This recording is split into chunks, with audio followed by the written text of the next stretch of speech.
Olá, meu nome é Juliette, vulgo Macarrindo aqui no Quilombo Cotô. Eu sou filha da Delcido Juarez, sou mãe da Eudele Monifa e companheira do Murilo. Nós estamos com um projeto de fazer uma leitura da autobiografia do Malcolm X. E aí a gente pensou muito, em quem chega, quem são as pessoas que precisam ler esse livro e quem são as pessoas que, por diversos motivos, seja trabalho, canseira, seja por não estar acostumado à leitura mesmo, seja por não saber ler, precisava ter esse livro, precisava ter encontrado esse livro na vida e que por algum motivo não conseguiu. Então a gente está tentando levar essa autobiografia que é importantíssima para o Malcolm X. A gente comemora esse ano 99 anos de Malcolm X. É uma comemoração pra gente muito cara, muito importante. A gente faz festa todos os anos pro Malcolm, porque é isso que ele merece. Ele merece festa e ele merece também que seu legado seja, repassado, e ele não pode, a gente não pode deixar o Malcolm morrer. O Malcolm é essencial demais pro povo preto. Pra gente deixar de falar sobre ele. Não podemos, temos obrigação de falar sobre ele. Eu vou ler o capítulo 9, que se chama Preso. Vamos lá? Ela não podia acreditar que eu tivesse me tornado tão descrente e revoltado.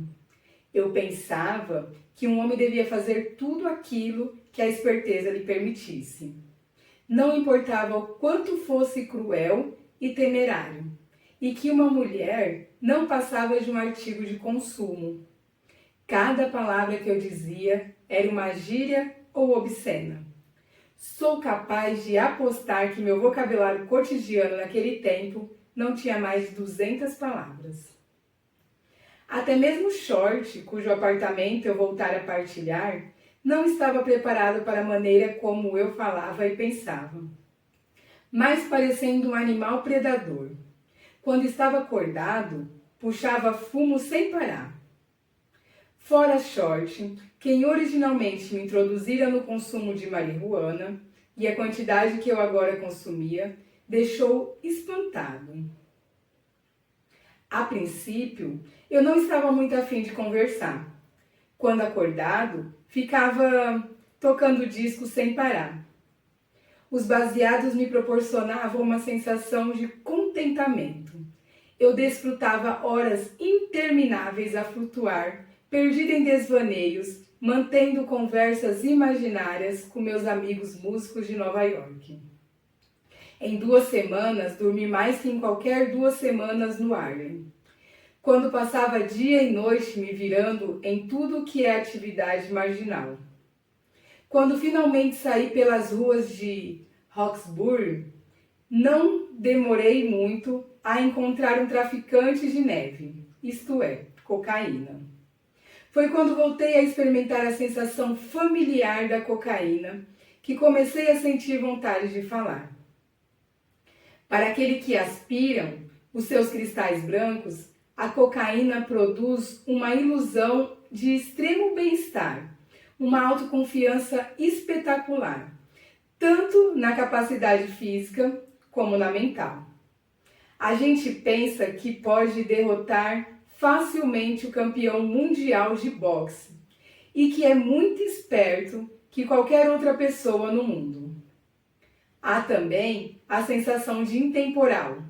E eu tinha também, a intervalos, a capacidade de recordar e reconstituir coisas que haviam ocorrido anos atrás com uma clareza extraordinária.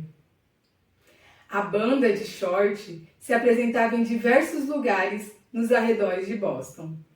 3 ou 4 noites por semana.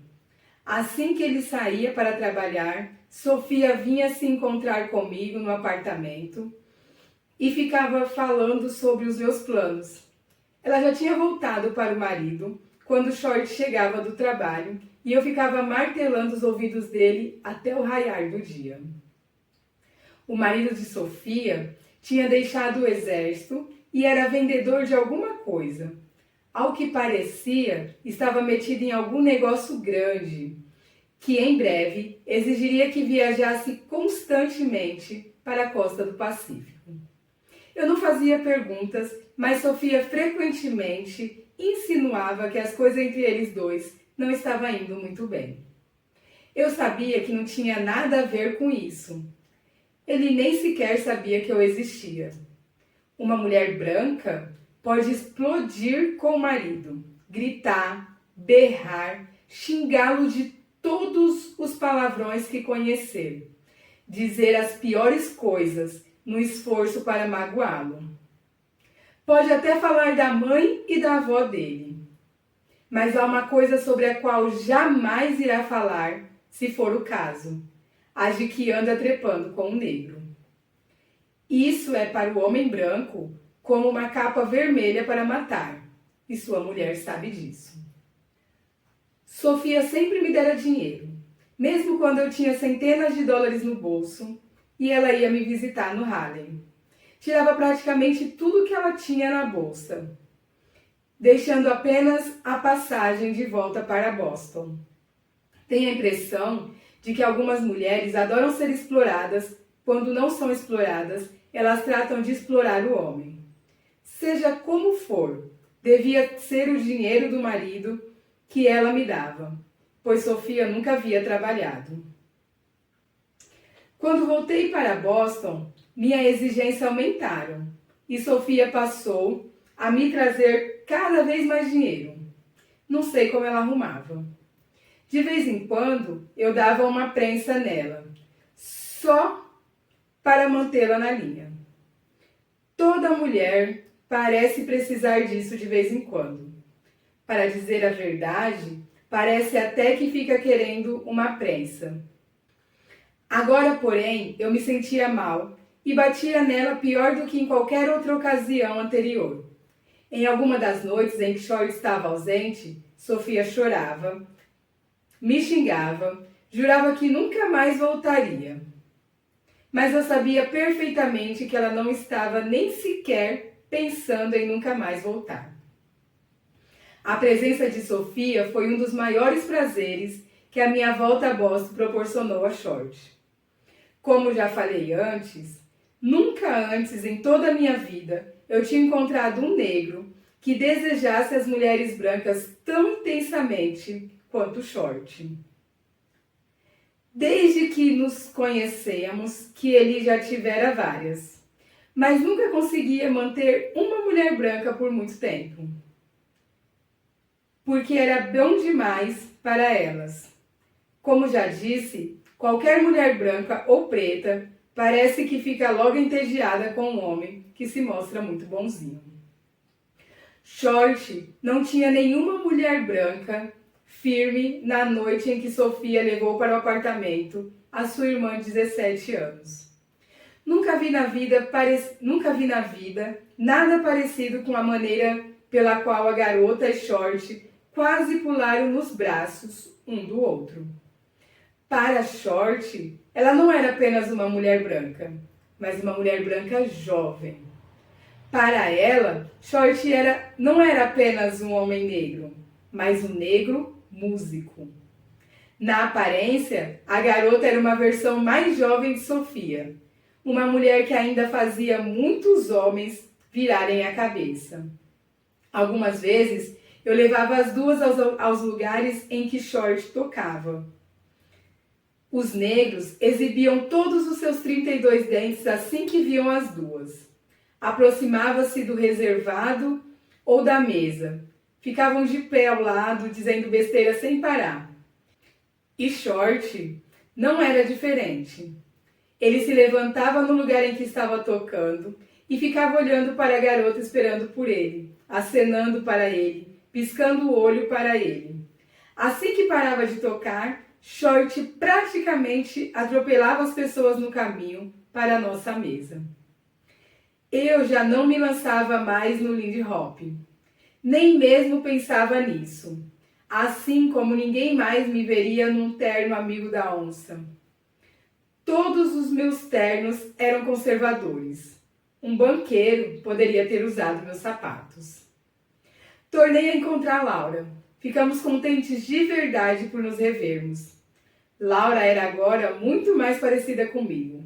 Uma mulher a fim de se divertir. Conversávamos e ríamos muito. Laura parecia bem mais velha do que na realidade. Não tinha nenhum homem fixo. Simplesmente saía com quem lhe agradava. Há muito que deixara de morar com a avó. Laura me contou que concluíra a escola secundária, mas depois abandonara a ideia de ir para a universidade. E agora, sempre que eu a encontrava, Laura estava alta também. Mais de uma vez, puxamos fumo juntos. Depois de mais ou menos um mês a dar uma de morto, com a inatividade era chamada, compreendi que tinha de voltar a desenvolver alguma atividade marginal. Um vigarista, quando está quebrado, precisa acertar uma boa tacada para se recuperar. Algumas noites, quando Short estava trabalhando, eu pegava tudo que Sofia conseguira me arrumar e tentava dar uma boa tacada, jogando pôquer na casa de jogo de John Hughes. Quando eu vivera antes em Roxburgh, John Hughes era um grande jogador que nem sequer se dignava falar comigo. Durante a guerra, porém, havia circulado em Roxbury as notícias de que eu andava fazendo no Harlem. Agora, o nome mágico de Nova York me abria as portas. Era a reação dos vigaristas em toda parte. Quem era capaz de dar seus golpes em Nova York e sobreviver se tornava conhecido e adquiria um tremendo prestígio. Durante esses mesmos anos de guerra, John Hughes ganhara dinheiro suficiente em suas atividades marginais para abrir uma excelente casa de jogo. Uma noite, John também participava da minha mesa de jogo. Era pôquer fechado. As 2 primeiras cartas foram dadas e eu tinha um as aberto. Dei uma olhada na carta fechada. Era outro as. Eu estava com um par. Um aberto, outro fechado. O as aberto indicava que é eu que devia começar as apostas. Mas não me precipitei. Fiquei sentada em silêncio por algum tempo, como se analisasse a situação. Finalmente bati os nós dos dedos na mesa, indicando que passava, deixando a aposta para o homem seguinte. Minha reação indicava que, além do as aberto, eu não tinha mais nada, que a carta fechada era insignificante, a ponto de não querer arriscar meu dinheiro. O jogador sentado ao meu lado mordeu a isca, apostou alto, e o homem a seguir dobrou a parada. Possivelmente ambos tinham pares pequenos, ou talvez estivessem querendo apenas me assustar, fazer com que eu saísse do jogo, antes de tirar outro as. Chegou finalmente a vez de John apostar. Ele tinha uma dama aberta e levantou a aposta dos outros. Não havia a menor possibilidade de se adivinhar o que John tinha. John era de fato um jogador excepcionalmente hábil. Sabia jogar tão bem quanto qualquer outra pessoa com quem eu jogara em Nova York. Voltou a ser minha vez de apostar. Ia me custar um bocado de dinheiro cobrir todas as apostas.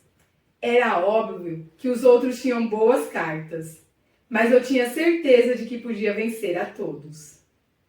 Mas novamente fiquei estudando e estudando a mão. Simulei total perplexidade e finalmente pus meu dinheiro na mesa, cobrindo as apostas. O mesmo padrão de apostas continuou, a cada nova carta até a última, e quando essa nova carta foi dada, fiquei com outro as aberto, 3 ases, e John estava com outra carta aberta. Ele apostou um monte de dinheiro. Agora todos estudaram a mão demoradamente, um a um. Os outros foram fechando suas cartas e deixando o jogo, menos eu. Tudo o que podia fazer era cobrir as apostas que estavam na mesa. Se tivesse dinheiro, poderia ter apostado outros $500 ou mais. Tenho certeza de que John pagaria para ver. Ele jamais poderia passar o resto da vida imaginando se eu blefara ou não numa mesa tão grande. Mostrei o as fechado. John tinha 3 damas. Enquanto eu recolhia a mesa, mais de $500, a primeira grande bolada que eu ganhava em Boston. John levantou-se da mesa. Tinha deixado o jogo e disse para o homem que dirigia a casa: sempre que Reg aparecer aqui e quiser alguma coisa, pode atendê-lo. Nunca vi um rapaz jogar pôquer com tanta habilidade. John falou: rapaz, já devia ter 50 anos, pelo que eu imaginava, embora nunca se possa ter certeza da idade de um homem negro. Ele pensava, como acontecia com a maioria das pessoas, que eu já estava em torno dos 30 anos. Ninguém em Roxbury, à exceção das minhas irmãs Ellie e Mary, desconfiava da minha verdadeira idade. A história desse jogo de pôquer ajudou-me a criar uma reputação entre os jogadores e marginais de Roxbury. Outra coisa que aconteceu na casa de jogo de John contribuiu para isso. O incidente em que ficou constatado que eu não carregava apenas uma arma, mas várias. John tinha uma regra permanente. Quem quer que entrasse em sua casa para jogar tinha que deixar a arma na entrada, se é que levava alguma coisa. Eu sempre deixava 2 armas na entrada. Uma noite, quando o jogador tentou me passar para trás, saquei uma terceira arma do coldre no ombro. Foi o bastante para formar a minha reputação e se espalhou a notícia de que eu era um dedo nervoso e completamente doido. Recordando agora, acho que eu estava de fato, pelo menos ligeiramente, fora do meu juízo perfeito. Encarava os toques como a maioria das pessoas considera comida. Usava minhas armas como hoje uso minhas gravatas. No fundo, acreditava realmente que depois de viver tão intensamente quando era humanamente possível, um homem deveria morrer violentamente. Eu esperava naquele momento, como ainda espero hoje, morrer violentamente a qualquer momento. A diferença é que naquele tempo eu convidava a morte deliberadamente a vir me buscar, sob as mais diversas maneiras, algumas totalmente insanas. Vou contar um exemplo. Um marinheiro mercante que me conhecia e a minha reputação entrou no bar em que eu estava, carregando um embrulho. Fez-me sinal para que eu seguisse até o banheiro dos homens lá embaixo. Abri o embrulho. Era uma metralhadora roubada que estava querendo vender. Perguntei: como vou saber se funciona? Ele carregou a arma com um pente de balas e disse que tudo o que eu tinha de fazer era puxar o gatilho. Peguei a metralhadora, examinei-a e abruptamente comprimi o cano contra a barriga do marinheiro e falei que ia cortá-lo ao meio. Ele foi recuando, saiu do banheiro de costa, subiu as escadas também assim, da mesma forma como Bill Burgess Robson costumava dançar para trás. Ele sabia que eu era doido bastante para matá-lo. E eu era insano o suficiente para nem sequer pensar que ele poderia ficar simplesmente esperando uma ocasião de me matar. Durante quase um mês, fiquei com a metralhadora no apartamento de Short, até que meu dinheiro se acabou de novo e a vendi. Ao aparecer em Roxbury para me visitar, Reginald estava chocado com o que encontrara no Harley ao voltar. Passei algum tempo com ele. Era o meu irmão caçula, aquele em quem eu sentia ser mais minha família, mais até mesmo do que nossa irmã Ella. Devo dizer que ela ainda gostava de mim. Eu ia visitá-la de vez em quando, mas ela nunca foi capaz de aceitar a maneira como eu mudara. Mais tarde, ela me contou que tinha um presságio muito forte de que eu acabaria me metendo numa encrenca muito grande de que não conseguiria sair. mas sempre tive a impressão de que ela, de certa forma, admirava minha rebelião contra o mundo, porque ela própria, que tinha mais energia e coragem do que muitos homens, frequentemente sentia revolta por ter nascido mulher. Se eu tivesse pensado apenas em termos de mim mesmo, talvez tivesse escolhido o jogo como atividade marginal. Na casa de jogo de John Hughes havia sempre muitos jogadores, otário suficiente para que um bom jogador vivesse à custa deles. E eram otários que geralmente trabalhavam. Haviam vários que nunca deixavam de ir jogar no dia em que recebiam pagamento. Ainda por cima, John Hughes me oferecia um emprego, mas não era isso que eu estava querendo. É que não estava pensando exclusivamente em mim.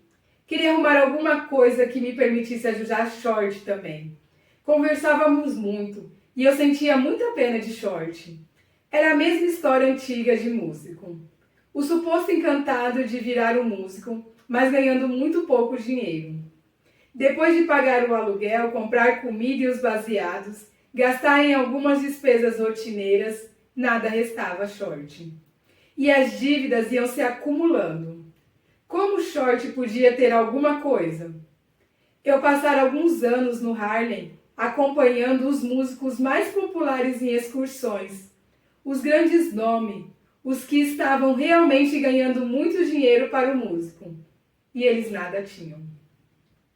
Por falar nisso, eu também nada tinha. Apesar de todos os milhares de dólares que conseguia ganhar, só para custear o meu vício em cocaína, eu gastava pelo menos $20 por dia.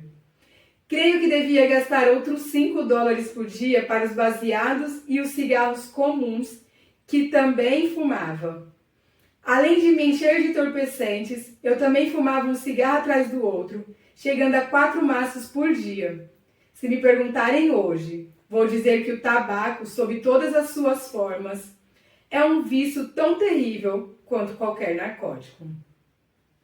Ao abordar a questão de um golpe qualquer com Short, comecei por fazê-lo concordar com o meu conceito de que ele era uma prova viva de que somente os quadrados podiam acreditar se conseguia alguma coisa numa atividade honesta. E quando mencionei o que estava pensando, o roubo de casas, Short, que sempre fora relativamente conservador, surpreendeu-me ao concordar rapidamente.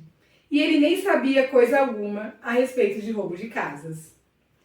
Quando comecei a explicar como se fazia, Short propôs chamar para o nosso esquema um amigo dele, a quem eu já conhecia e gostava, chamado Rudy. A mãe de Rudy era italiana, o pai era negro. Ele nascera ali mesmo, em Boston, um camarada baixo, de pele clara, o chamado tipo bem apessoado. Rudy trabalhava regularmente para uma agência de empregos, que o mandava servir mesas em festas exclusivas. Tinha uma atividade paralela que me fazia lembrar os meus velhos tempos de guia no Harlem. Uma vez por semana, Rudy ia à casa de um aristocrata velho e rico de Boston, o chamado Pilar da Sociedade. O velho pagava a Rudy para despir a ambos. Depois ele pegava o velho no colo como um bebê e o levava para a cama. Ficando de pé por cima do velho, sapicava o talco. Rudy dizia que o velho chegava a orgasmos só com isso. Contei a ele e a Short algumas das coisas que tinha visto.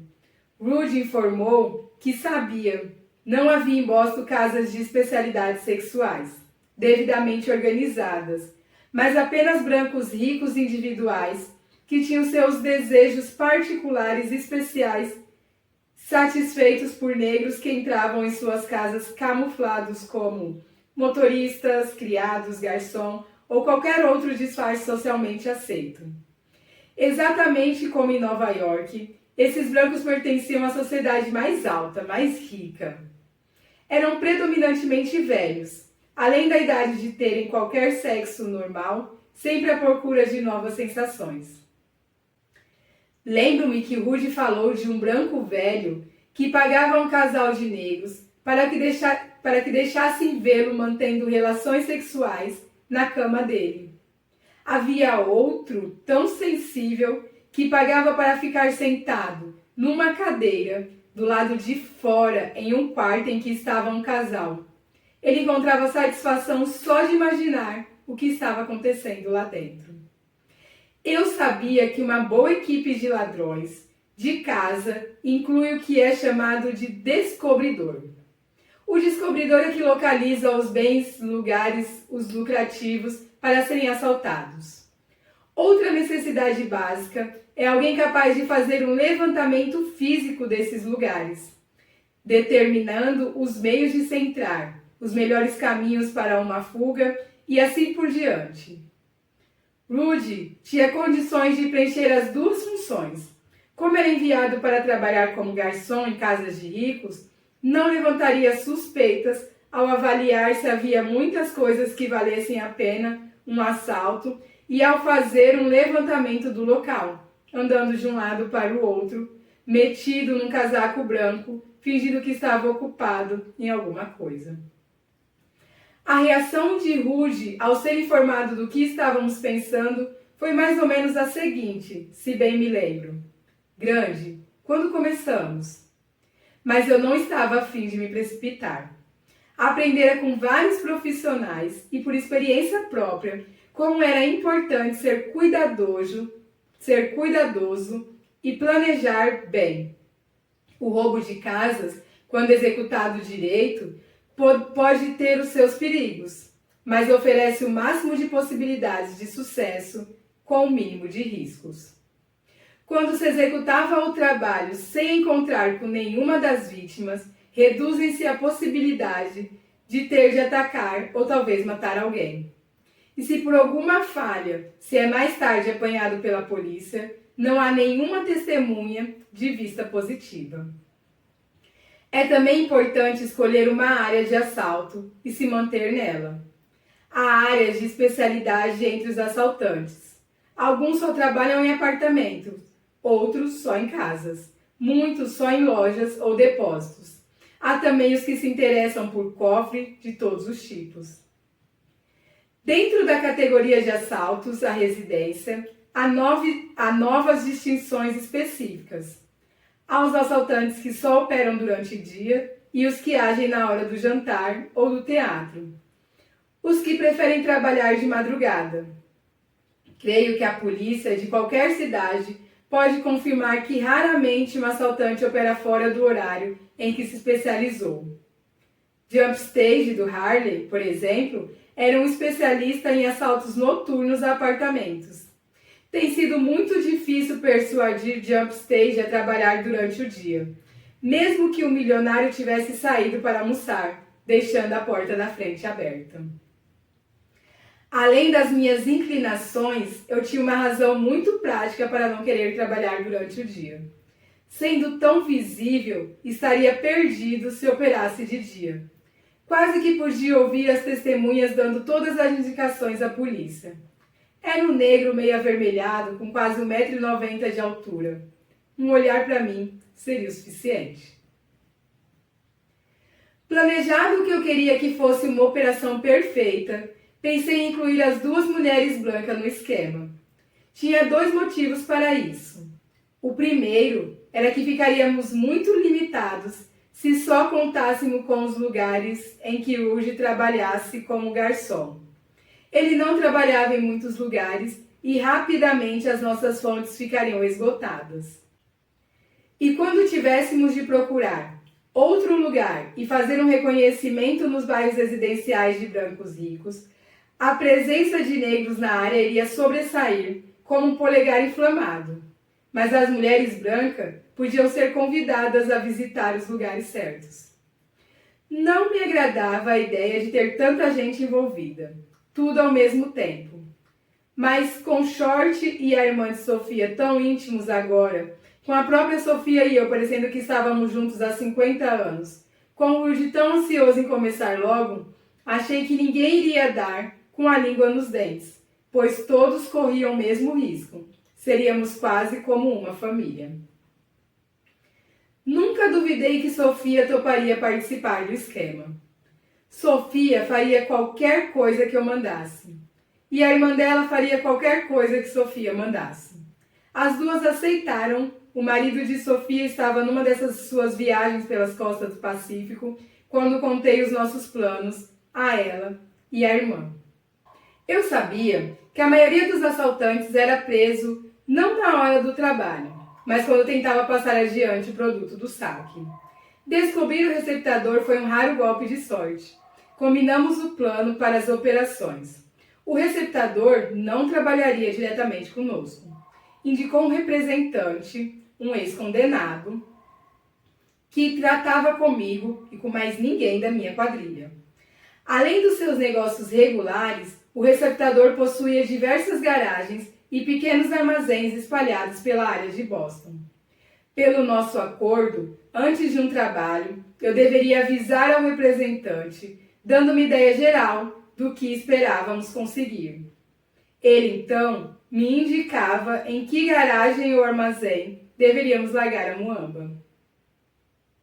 Depois que largávamos tudo no lugar indicado, o representante examinava os artigos roubados, removia todas as marcas e etiquetas de identificação. Em seguida, avisava o receptador que ia ao local e fazia uma avaliação pessoal. No dia seguinte, o representante me encontrava no local previamente combinado e fazia o pagamento em dinheiro pelo que havíamos roubado. Lembro-me perfeitamente de uma coisa. O receptador sempre mandava o dinheiro em notas novinhas, ainda estalando. Era um camarada esperto. O efeito psicológico em todos nós era muito grande ao sairmos com aquelas notas estalando de novas no bolso. Depois de um trabalho. E talvez ele tivesse também outros motivos. Precisávamos de uma base de operação que não podia ser em Roxbury. As mulheres alugaram um apartamento na Harvard Square. Ao contrário dos negros, aquelas mulheres brancas podiam sair procurando pelo local ideal, sem que ninguém pensasse nisso duas vezes. O apartamento finalmente encontrado era no andar térreo. Assim, quando entrássemos e saíssemos altas horas da noite, não chamaríamos qualquer atenção. Em qualquer organização, alguém tem que ser o líder. Mesmo que só tenha uma única pessoa, essa tem que ser o líder de si mesma. Na primeira reunião da nossa quadrilha no apartamento alugado, discutimos como iríamos operar. As mulheres entrariam nas casas para fazer o levantamento do local. Tocariam a campainha dizendo que eram vendedoras, universitárias, fazendo uma pesquisa ou qualquer outra coisa apropriada. Uma vez dentro das casas, tratariam de circular o máximo possível, sem atrair uma atenção exagerada. Depois, viriam me informar quais os objetos de valor que tinham visto e onde. Fariam um desenho da disposição da casa para Short, Rudy e eu. Concordamos que as mulheres só atuariam nos assaltos propriamente ditos em casos especiais, quando houvesse alguma vantagem considerável nisso. De modo geral, porém, os 3 homens é que iriam trabalhar, 2 assaltando a casa, enquanto o terceiro ficava de vigia no carro de fuga, com o motor ligado. Enquanto falava, acertando os planos, eu me sentara na cama deliberadamente, longe dos outros. De repente peguei o revólver, tirei as 5 balas e lentamente, ostensivamente, para que todos vissem, tomei a pôr no tambor apenas uma única bala. Girei o tambor, encostei a ponta do cano na cabeça e disse: agora que eu vou ver quanta coragem vocês têm. Sorri. Estavam todos boquiabertos. Puxei o gatilho e todos ouvimos apenas um clique. Vou fazer a mesma coisa de novo. Suplicaram que eu parasse. Percebi nos olhos de Short e Rudy que eles estavam pensando em correr para cima de mim e me arrancar o revólver. Ouvimos novamente o mesmo clique do martelo batendo em outro cilindro vazio. As mulheres estavam histéricas. Rudy e Short já me suplicavam. Cara, Reg, pare com isso. Cara, não faça isso. Puxei o gatilho mais uma vez antes de dizer. Estou fazendo isso para mostrar que não tenho medo de morrer. Jamais pense em trair um homem que não tem medo de morrer. E agora vamos voltar ao trabalho. Depois disso, nunca mais tive qualquer problema com nenhum deles. Sofia ficou totalmente intimidada. A irmã dela só faltava me chamar de Mr. Wedge. Short e Uji nunca foram os mesmos comigo. Nenhum dos dois jamais mencionou o incidente. Pensavam que eu estava doido e tinham medo de mim. Fizemos o primeiro trabalho naquela noite mesmo, na casa do velho que contratava hoje para salpicá-lo de talco. Não podia ter sido um trabalho mais limpo. Tudo saiu direitinho, funcionando como um relógio. O receptador fez os maiores elogios e provou que falava sério com as suas notas estalando de nova. Mais tarde, o velho contou a hoje que um verdadeiro exército de detetives estivera na casa, e todos chegaram à conclusão de que o trabalho tinha as características de uma quadrilha que vinha operando em Boston há cerca de 1 ano. Rapidamente chegamos ao ponto em que a coisa era quase uma ciência. As mulheres faziam a exploração e reconhecimento nos bairros ricos. O assalto era executado. Havia ocasiões em que tudo terminava em apenas 10 minutos. Short e eu quase sempre nos encarregávamos do assalto propriamente dito. Rudy geralmente ficava de vigia no carro de fuga. Se as pessoas não estavam em casa, usávamos uma chave mestra numa fechadura da porta comum. Se a fechadura era especial, usávamos um pé de cabra para arrombar a porta. Às vezes entrávamos por uma janela, uma saída de emergência, de incêndio ou pelo telhado. Mulheres ingênuas frequentemente mostravam toda a casa a Sofia e a irmã, só para ouvi-las elogiar suas coisas. Com a indicação das duas e a ajuda de uma lanterna de bolso, íamos direto para as coisas que nos interessavam. Às vezes, as vítimas estavam em suas camas, dormindo.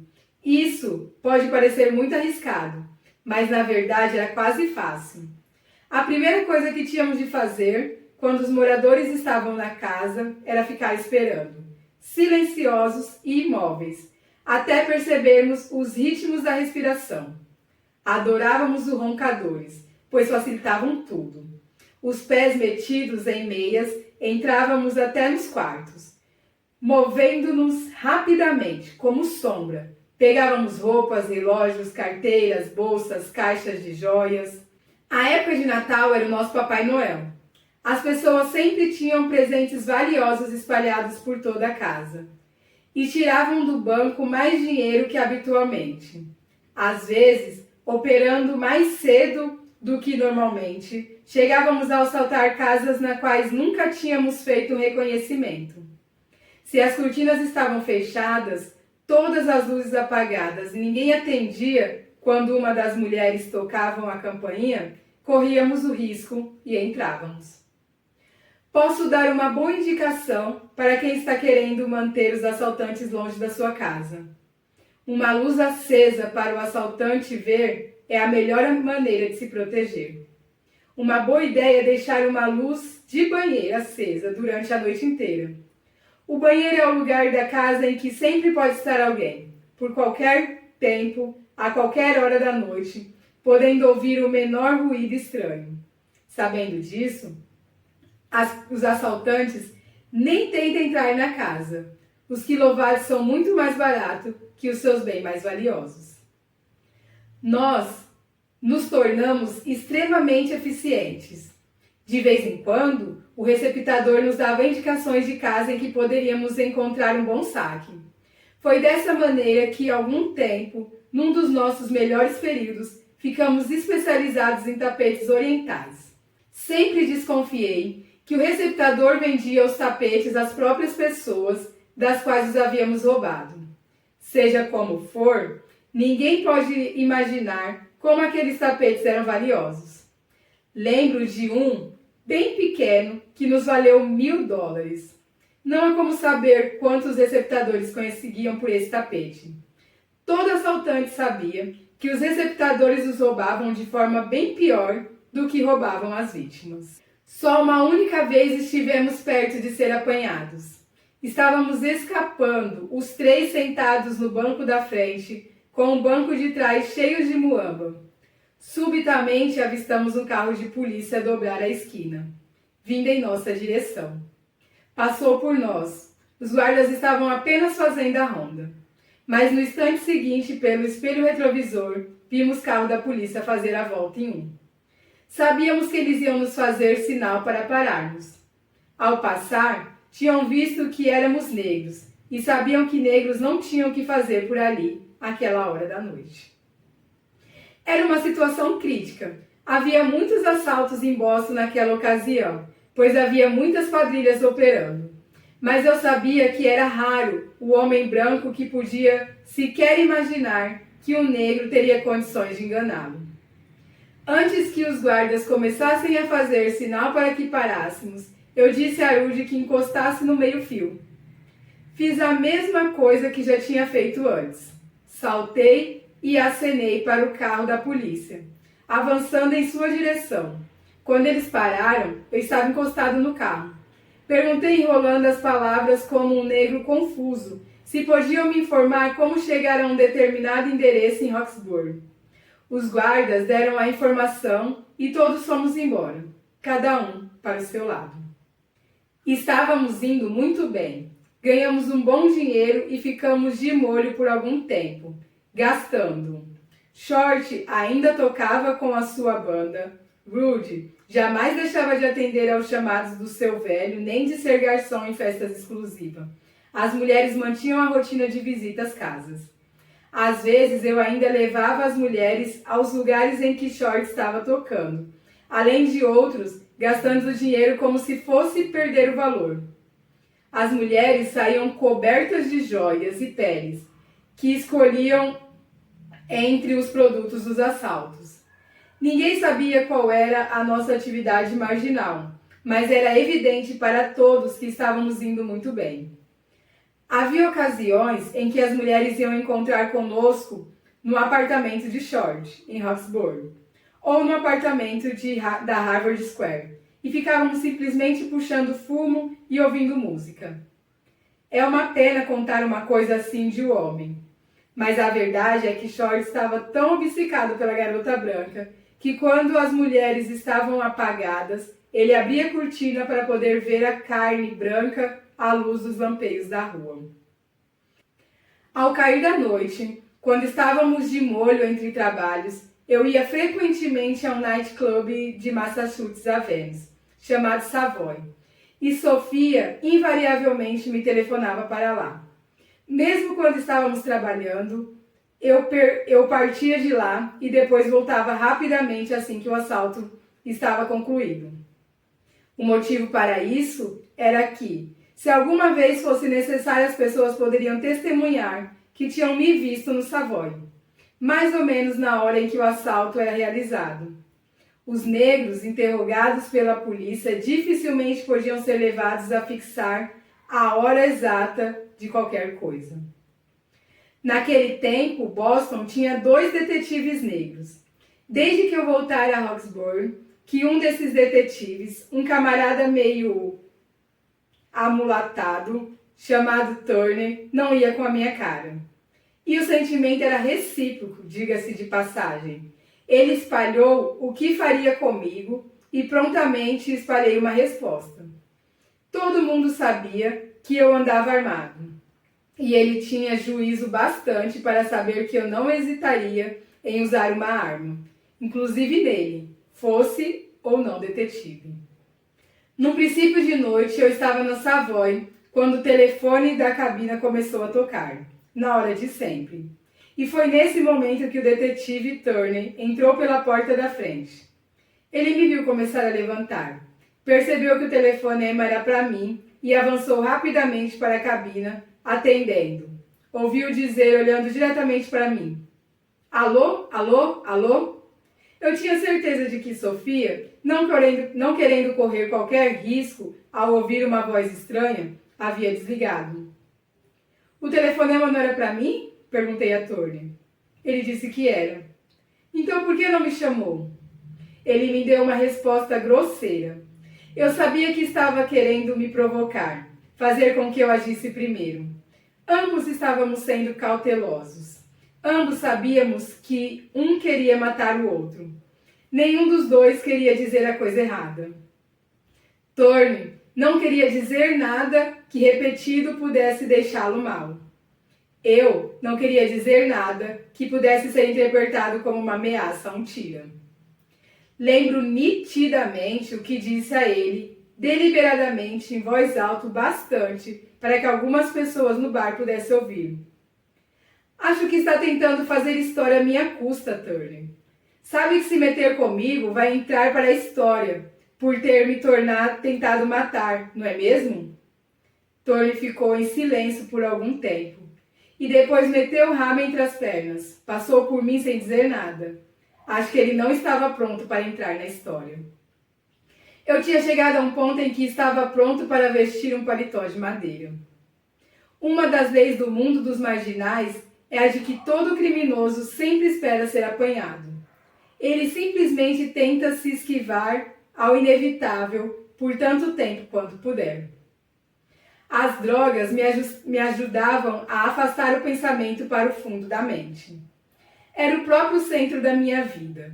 Chegar a um estágio em que consumia diariamente tantas drogas, cigarros de marihuana ou cocaína, muitas vezes as duas coisas, que me sentia acima de quaisquer preocupações, de quaisquer tensões. Se alguma preocupação conseguia abrir caminho, à força até a superfície da minha consciência, eu podia fazê-la recuar para o lugar de onde tinha vindo, até o dia seguinte e depois para o outro. Mas enquanto antes eu era capaz de puxar fumo e aspirar neve, sem deixar transparecer coisa alguma, agora já não era tão fácil assim. Numa semana em que não estávamos trabalhando, depois de um trabalho em que nos renderam uma boa grana, fiquei alto quase o tempo todo, indo de um bar a outro. Uma noite entrei no Savoy e percebi que alguma coisa estava errada, pela cara do bartender quando me disse: "Oi, Reggie." Mas não perguntei coisa alguma. Sempre tive essa regra. Numa situação dessas, nunca pergunte nada a ninguém, pois a pessoa vai dizer o que está querendo que você saiba. Seja como for, o bartender não chegou a ter uma oportunidade de me dizer qualquer coisa, se é que pretendia fazê-lo. Quando sentei no tambonete e pedi um drink, vi imediatamente o grupo. Sofia e a irmã estavam sentadas a uma mesa perto da pista de dança, em companhia de um homem branco. Até hoje não sei como cometi um erro tão grande quanto o que o fiz a seguir. Poderia ter conversado com Sofia depois. Não sabia nem me importava quem era o branco, mas a cocaína que tinha tomado me fez levantar. Não era o marido de Sofia, mas sim o maior amigo dele. Tinham servido juntos na guerra. Com o marido dela fora da cidade, ele convidara Sofia e a irmã a jantarem fora. Depois de jantar, ele subitamente sugeriu que fossem ao gueto negro. Todo negro que vive numa cidade grande americana já viu o tipo 1000 vezes. O branco racista das classes inferiores, que de vez em quando faz uma incursão pelo gueto para se divertir um pouco com os crioulos. As duas mulheres, bastante conhecidas nas casas negras de Roxbury, haviam tentado fazer com que ele mudasse de ideia, mas o camarada insistia. Assim, com a respiração suspensa, elas haviam entrado ali, onde já tinham estado umas centenas de vezes. Entraram empertigadas, olhando fixamente para os bartenders e garçom, que percebiam o recado e passaram a se comportar como se nunca as tivessem visto antes. E elas estavam a se comportar como se nunca as tivessem ido ali antes, para que nenhum negro conhecido se aproximasse para falar-lhes. Mas eu fui até a mesa. Não me lembro muito bem o que falei, mas sei que as chamei de meu bem. Elas ficaram extremamente pálidas. O camarada ficou vermelho que nem uma beterraba. Naquela mesma noite, de volta ao apartamento na Harvard Square, passei mal de verdade. Não era tanto uma doença física, mas os últimos 5 anos da minha vida a desabarem em cima de mim. Estava de pijama na cama, meio adormecido, quando ouvi alguém bater na porta. Compreendi logo que algo estava errado. Todos nós tínhamos uma chave do apartamento. Ninguém jamais havia batido naquela porta. Tratei de me esconder debaixo da cama. Estava tão grogue que não me passou pela cabeça pegar a arma na cômoda. Já debaixo da cama, ouvi uma chave girar na fechadura e vi sapatos e bainhas de calça entrarem. Fiquei observando andarem ao redor, vi-os parar, e cada vez que paravam, eu sabia para o que os olhos estavam olhando. E sabia também, antes mesmo de o camarada o fizesse, que ele ia baixar e olhar debaixo da cama. Não deu outra coisa. Era o amigo do marido de Sofia. O rosto dele ficou a 2 palmos do meu. O cara pareceu ficar congelado. Ha, ha, ha. Eu me enganei direitinho, não é mesmo? Murmurei. A situação nada tinha de engraçada. Saí debaixo da cama ainda simulando um acesso de riso. Uma coisa devo dizer-lhe a favor dele. Não correu. Deu 2 passos para trás e ficou me olhando como se estivesse diante de uma cobra venenosa. Não tentei ocultar o que ele já sabia. As mulheres tinham algumas coisas nos armários e espalhada pelo resto do apartamento. Ele vira tudo. Chegamos mesmo a nos falar calmamente. Informei que Sofia e a irmã não estavam e ele foi embora. Mas o que me deixou mais abalado foi constatar que havia me encurralado debaixo da cama sem uma arma. Estava começando a descambar. Eu tinha deixado um relógio roubado numa joalharia para substituir o vidro quebrado. Quando fui buscar o relógio, 2 dias depois, tudo desmoronou. Como falei antes, uma arma fazia parte da minha vestimenta, tanto quanto uma gravata. E eu estava com um revólver no coldre no ombro, por debaixo do paletó. Descobri mais tarde que o perdedor do relógio, ou seja, o cara de quem o tínhamos roubado, descrevera o conserto que estava precisando. Era um relógio muito caro e fora por isso que eu decidira guardá-lo para mim. E todos os joalheiros de Boston haviam sido alertados. O judeu esperou que eu pagasse. Antes de colocar o relógio em cima do balcão, deu um sinal e um camarada apareceu subitamente dos fundos da loja, avançando em minha direção. Estava com uma das mãos metidas no bolso. Eu sabia que era um tira. Deu-me uma ordem. Passe para os fundos. No momento em que eu preparava para obedecer, um negro inocente entrou na joalharia. Lembro-me mais tarde, me dissera que ele tinha deixado o exército naquele mesmo dia. O detetive, pensando que ele estivesse comigo, virou-se para falar-me. Lá estava eu, armado, com um detetive de costas para mim, falando com outro negro. Hoje eu estou convencido de que Alá já estava comigo naquele tempo. Não tentei atirar no detetive. Foi o que me salvou a vida. Lembro-me que o nome dele era Detetive Slack. Levantei o braço e fiz um gesto para ele. Ei, pegue a minha arma. Vi a cara dele quando pegou o revólver. Estava completamente aturdido por causa do súbito aparecimento do outro negro. Não chegara a pensar na possibilidade de eu estar armado e ficou impressionado pelo fato de eu não ter tentado matá-lo. Segurando a minha arma, ele fez um sinal e 2 outros detetives saíram dos lugares em que estavam escondidos. Estavam me observando, um movimento em falso e eu teria morrido. Eu iria ter uma longa temporada na prisão para pensar em tudo isso. Se eu não tivesse sido preso naquele momento, poderia ter sido morto. O amigo do marido de Sofia falara a meu respeito com o marido, e o marido que voltara a Boston naquela manhã fora ao apartamento de Harvard Square com uma arma à minha procura. Estava no apartamento na hora em que me levaram para a delegacia. Os detetives me interrogaram. Não me espancaram. Eu sabia que estavam agindo assim porque eu não tentara matar o detetive na joalharia. Descobriram meu endereço em alguns documentos que estavam comigo. Sofia e a irmã foram presas. agarraram short naquela noite quando ele estava tocando com a sua banda. As mulheres denunciaram o Rudy também. Até hoje ainda não sei como o Rudy descobrira o que estava acontecendo. Sei que ele deve ter apanhado a primeira condução que estava saindo de Boston e se mandou. Jamais conseguiram agarrá-lo. Tenho pensado mais de 1000 vezes sobre como escapei da morte por um triz 2 vezes naquele dia. E por isso que acredito que tudo está escrito.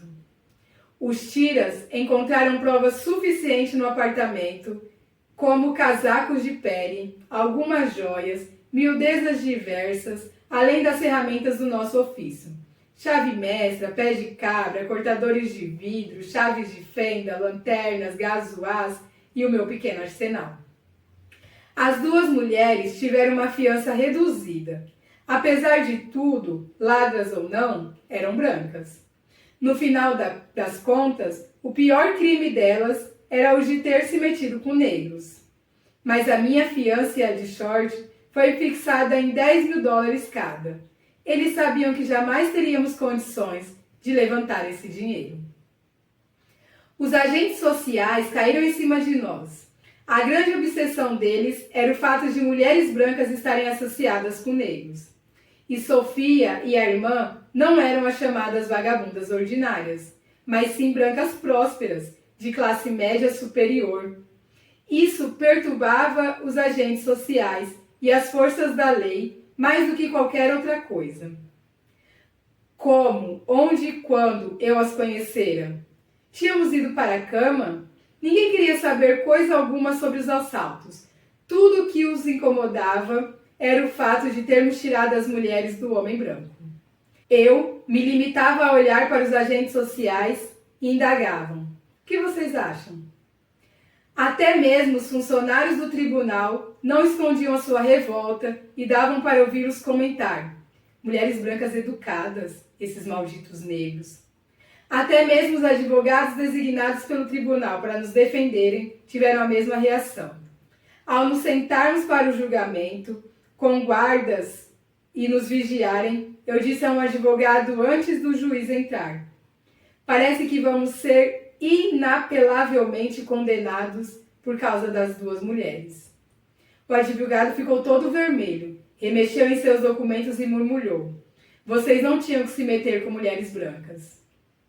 Mais tarde, quando descobri toda a verdade sobre o homem branco, pensei muitas vezes que a sentença comum para ladrões que eram primários como nós era invariavelmente em torno de 2 anos. Mas nós não íamos pegar a sentença normal. Não para o nosso crime. Quero dizer antes de continuar que nunca antes contei a ninguém o meu sórdido passado em detalhes. E não estou contando agora para dar a impressão de que posso estar orgulhoso de como era terrível e mau. Mas as pessoas estão sempre especulando por que eu sou como sou. Para compreender isso de qualquer pessoa, é preciso analisar toda a sua vida, desde o nascimento. Todas as experiências se fundem em nossa personalidade. Tudo o que nos acontece é um ingrediente. Hoje, quando tudo o que eu faço tem um objetivo e muita urgência, não passaria sequer 1 hora nos preparativos de um livro que tivesse apenas a ambição de talvez agradar a alguns leitores. Mas estou gastando muitas horas porque a história completa é a melhor maneira que conheço para que todos possam saber e compreender que eu tenha afundado até o fundo do poço da sociedade do homem branco americano quando na prisão encontrei Alá e a religião do Islã, transformando-se completamente a minha vida. Esse episódio que ele conta, né, quando ele foi preso, eu acho que tem 2 pontos muito cruciais, né? O primeiro que é sobre drogas, o quanto que ela está disponível para nós, enquanto população negra, o quanto é fácil a gente acessar isso e o quanto de malefício que isso traz para a gente, que a gente não tem muita ideia, né, do quanto que isso pode ser prejudicial, porque a gente está, né, sentindo aquela vibe, ficando mal feliz e tudo isso, todas essas sensações que as drogas trazem, mas o quanto que isso pode defasar a gente mesmo, enquanto ser humano, né? o Malcolm, ele seria pego, né? Não existe isso de crime completamente perfeito. Uma hora ou outra ele seria pego, mas ele era muito inteligente, né? Ele foi pego de uma forma que, tipo, ele poderia ter pensado melhor e não ter sido pego. Mas ele fala, né? Ele escapou da morte naquele mesmo dia 2 vezes. Exatamente no momento que ele estava sendo preso, o marido da Sofia estava entrando no apartamento para matar ele. E exatamente ele poderia ter sido preso ali pelos tiros se ele tivesse pegado a arma e tentado matar um dos detetives, mas ele fala que por algum súbito, né, ele acabou não fazendo isso e ele conseguiu escapar. Ele foi preso, né, e aí é isso, né, quem se junta aos porcos, farelos come. Tá ele lá com os brancos e ele vai ficar com a pior parte, não tem como, não tem outra coisa, né, não tem outra parte para ele. E aí a pior parte é ficar sendo condenado por 10 anos, ele era réu primário. Mas ele sabia, né? Ele sabia, no momento em que ele foi preso, né? Ele fala que o pior crime dele foi ter se envolvido ali com as brancas e que ele ia ser preso por causa disso. Então, ele sempre teve essa consciência, né? De que a prisão dele, esses 10 anos de prisão, esses 10 mil dólares que ele não ia achar nunca, foi um recado que a sociedade estava dando não só para o Malcolm, não só para o Rudy, não só para o Short, mas para todos os homens negros. Nunca se envolvam com as brancas, nunca mexam com elas, porque elas são nossas e só a gente pode se envolver com elas. Que bom que o Malcolm percebeu que isso não é gratificante para a gente também, não é edificante para a gente, quanto povo negro, se envolver com elas também. Então, que elas fiquem por lá. Mas o preço que a gente paga também, né, quando a gente se envolve com as pessoas brancas, é muito alto. E mesmo que a gente esteja fazendo as mesmas coisas que os brancos, a gente sempre vai pagar um preço muito maior que eles. Então são escolhas também que a gente faz na vida, né?